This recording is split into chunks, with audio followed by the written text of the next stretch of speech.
Still proven the fastest, quickest, most humane way to put down a horse is a bullet to the head. They don't know it's coming. They can't even see because that's their one blind point, and they're down like that. And it's better than euthanizing. It's better than all the other methods we have. And you know, there's nothing wrong with the community having a system to take care of its horse bodies, and then a rendering plant so that it can feed the animals, the other animals that need to be fed. But to send them and ship them to these slaughtering plants in 3-day journeys, stockpiled on trucks where they're not fed with water food, that's not for an so animal. You're doing a great service. We owe a lot to the try, horse. that's for sure. You know, it's like it takes a village. I mean, what Pam always says, it's the community, and that's why. It takes a corral. It takes a corral, yeah. And a community. And education, you know, that's the key piece for us to really help people understand how to be better partners. And, you know, and sometimes that means letting them go. I mean, that's the piece we always talk about. You know, it's nothing like holding on to a sick animal. That's terrible. That's like we do it for us, not for them. But, you know, or keep them alive and happy and well so that there is much more of a healthy life staying with us and being really in this great relationship and caring relationship. And that's what we really are all about. Oh, that's good. To educate people. And that's good, because you're the only group that I know of in this area that has taken on such a job. I mean, one Clydesdale or one horse that's half the size of this room is not an easy task. But when you get 30 of them, that's a big it's a big daily chore. It is. Well, yeah, there are other rescues, I want to say, and I want they deserve the credit too. And we're loud. I mean, we're really public. That's the big difference, you know. That's good. You have to be out there public. And we want to be out there. We belong out there. We think this is part of our cultural heritage. You know, being with horses is the right thing for us. And you know, Nicole would agree with this. Horses give us far more than we give them. Horses require that we become authentically centered in our power. You know, horses don't like meanies, and they don't like bullies, and they don't like wimps. They like people to be in their authority. They like leaders, real authentic leaders. So to develop those qualities within ourselves, a horse can help us do that, you know, non-verbally. They can help our children learn about responsibility and respect and boundaries and things that we have a hard time teaching our children, you know. Horses teach us how to be good human beings. You know, they're wonderful, wonderful companion Maybe we ought to bring a few of them in the inner city. We do. That's what we absolutely do. That's our the inner favorite. city comes out to them. Or we absolutely try to get our horses, especially in the areas where they're most at risk, because when they see horses, it neutralizes everything. The horses are the best police workers. It's a known scientific fact that horses can go into a crowd control better than any machine or human we have, because people look at them different. They respect them different. They have a different reaction to them. But if you get to some cities, like an inner city, New York inner city, Philadelphia. Now there's one story that I have to tell you. Norcross Wildlife Sanctuary. They had a busload of kids from the inner city come and spend a day at Norcross. Trees out in the woods. They came around the corner, and a farm that was there, Chapin's farm, had cows out in the field. And they all got up and looked out the window. They thought they were horses. They had never seen a cow in the wild. Is that sad? You know? Yeah, only on a burger. Yeah, only on a burger. Yeah. And even then we're not sure. Not sure how that happened. Yeah. Kangaroo or whatever. You know. I want to say before we run out of time that really we should talk about Nicole's Equine Expo. Yeah. Because that's coming up on Saturday, and I don't want her to miss the... Yeah, on Sunday. No. Sunday. Sunday. Let's Okay, show that so again. So the let me, okay, now you can talk. Let me bring that down a little bit here. Okay. Now, where is that going to be held? That's going to be at UMass Hadley Farm, that Stockbridge farm that Pam talks about, where, you know, she has the horses. Yeah, 4 of our horses live there. Yep. And they will be, and the cool thing is we will have 8 of the Blue Star horses there. And so the practitioners actually get to do hands-on demonstrations with these horses for all the different modalities that they're offering. So these horses will be pampered and loved on and healed All right, so all day what- long. So what are you going to do at the wellness? I mean, So we have 25 exhibitors. It's like an exhibition. Okay. And there will be 25 exhibitors, and they will all alternately work with the horses and show how horses can receive massage and acupuncture and, you know, all the different treatments. And all the practitioners are listed on our website. stop. Acupuncture. Acupuncture. Do you notice a difference in the horse after? Oh my God. I've seen Really? real Huge. miracles happen with What horses. about massaging the horse? I would think that would help. Yes, absolutely. Yes. Especially when horses are unbalanced or they have, you know, you were talking earlier about shoes worn off, you know, badly Yeah, or whatnot. yeah. That shows there's an imbalance in the horse, and it starts with trimming them correctly, and then however there's a sore muscle here, they work it out. They get to soften up again, and after the hard work, I mean, And massage is is amazing. that what this some of this is going to be on will there? be all there. Yes. It'll be all there. All Yeah. that will be there. And people, it's $15 if you sign up through the website. It's $20 at the door. All the money goes to Blue Star. Yeah. And it's literally all day demonstrations. I mean, for horses, it's like Disneyland for horsey lovers. And what's that? Saturday? It's Sunday, Sunday. the 29th. Oh, Sunday. It's in the big indoor arena. It's really a wonderful spot, wonderful location.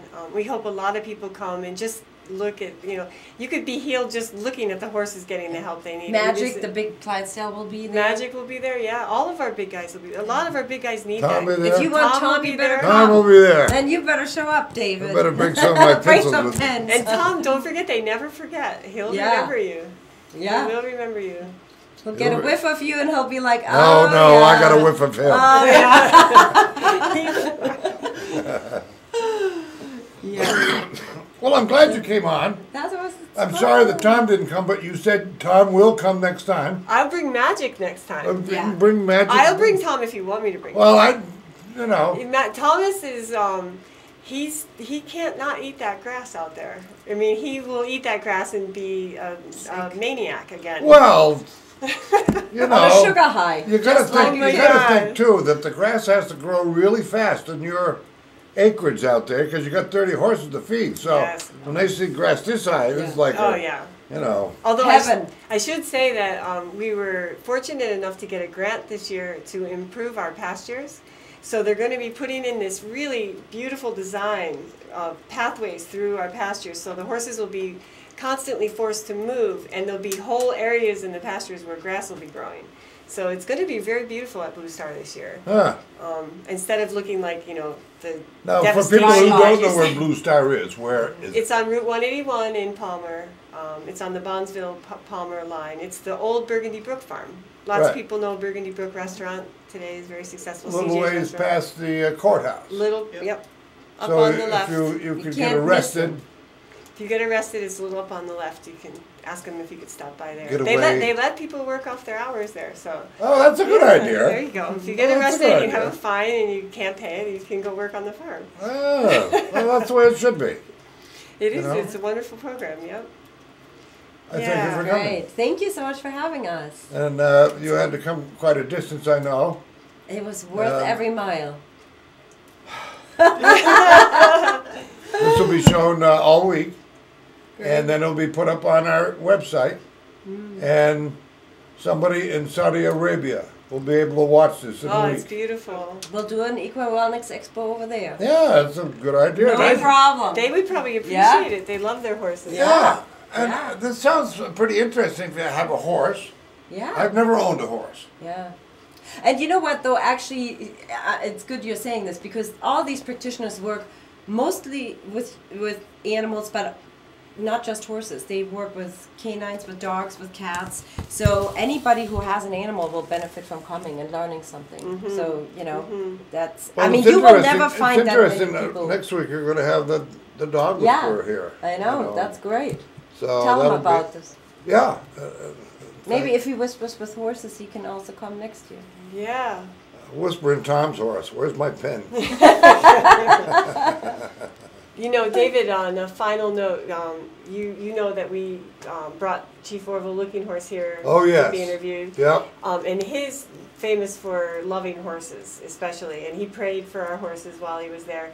Recently, we had two very close friends of mine come from, they're Indians. One is from the Cree Nation in Canada, and one was from Peru in South America. He's a Kiowa Indian. And they also said prayers for the horses. And one of the things that they shared, it was so beautiful, about the horse, was that they explained it that when they first saw horses 500 years ago, they fell in love with them. They looked at them as relatives. They immediately adopted them in their families as relatives. Sure. And they treated them as such, and they became central to their lives because they recognized how incredibly special this animal was. And but the real understanding of horses is a European ancestry thing. In other words, they're our ancestry, they're our heritage. We are all horse people, and my Indian friends made it really clear that as horse people, whom everything was given to by the horse. I mean, really, if you look at civilization and how it progressed, we did it on the back of horses. We built everything on the backs of horses. We owe now this time to them, to understanding where they're at and helping them live properly among us, because to live them off as though they're these material items, as a commodity, as a commodity, is not respectful. It's not honoring of our ancestors. It's not. It hurts us in more ways than. Well, I think people 100 years ago had a much more closer spiritual with a horse, or with their horse. They depended on them. Because I worked down here at Chapin's Farm, that's at the end of the road, and he had a team of workhorses when I was at 15, and they were old swaybacks then. And he taught me how to run the team through the field, pick up the hay, and they knew what to do. I was just kind of along for the ride. I was just along for the ride. They knew how to back up into the barn and then stand there until you got the hay off the wagon.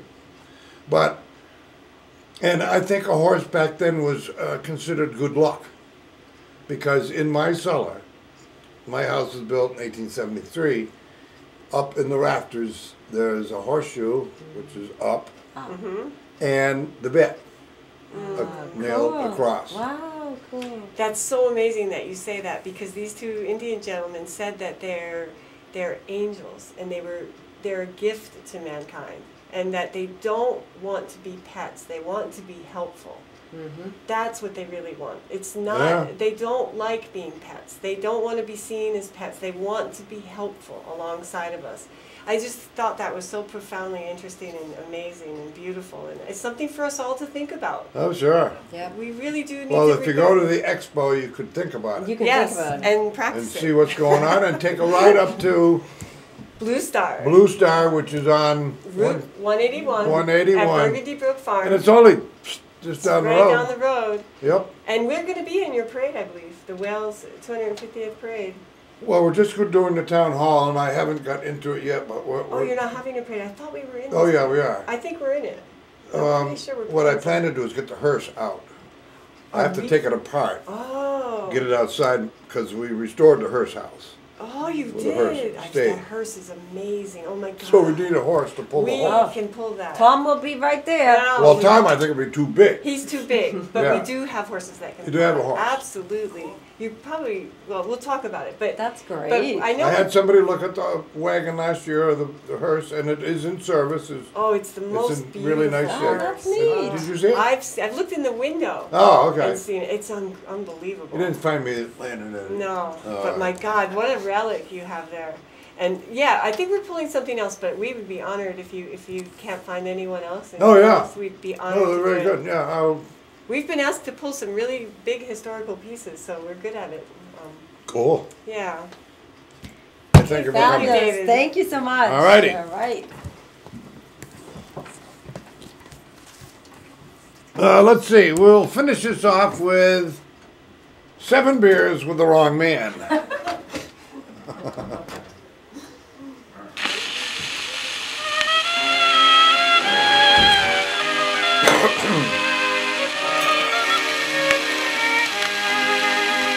Last night I drove down to the tavern to get me a glass of beer. And when I I sat down at the table, a man came up and said, dear, come over and sit at the table, and I'll buy you beer by the can. I made my mistake last night when I drank 7 beers with the wrong kind of man. This man was tall, dark, and handsome. You could hang out your clothes on his line. He said he'd searched this world over, but he'd never seen beauty like mine. I fell for it hook, line, and sinker, and then our troubles began. From now on I think I never will drink 7 beers with the wrong kind of man. He asked me if I had a husband. I told him my name was still Miss. It was then that he leaned across the table. He squeezed me and gave me a kiss. I couldn't resist his advances. The roots seemed to spin round, and then he said, there's my wife, better run for your life, or you'll never see daylight again. Now I'm in the house of correction. His wife said I'd stolen her man. It's all on account of the drinking. 7 beers with the wrong kind of man. That big handsome brute said thank him, that I was the worst in the land. Now girls, stop and think before you go drink 7 beers with the wrong kind of man. Well, that's what the Secret Service has been doing this past week. Stay out of trouble.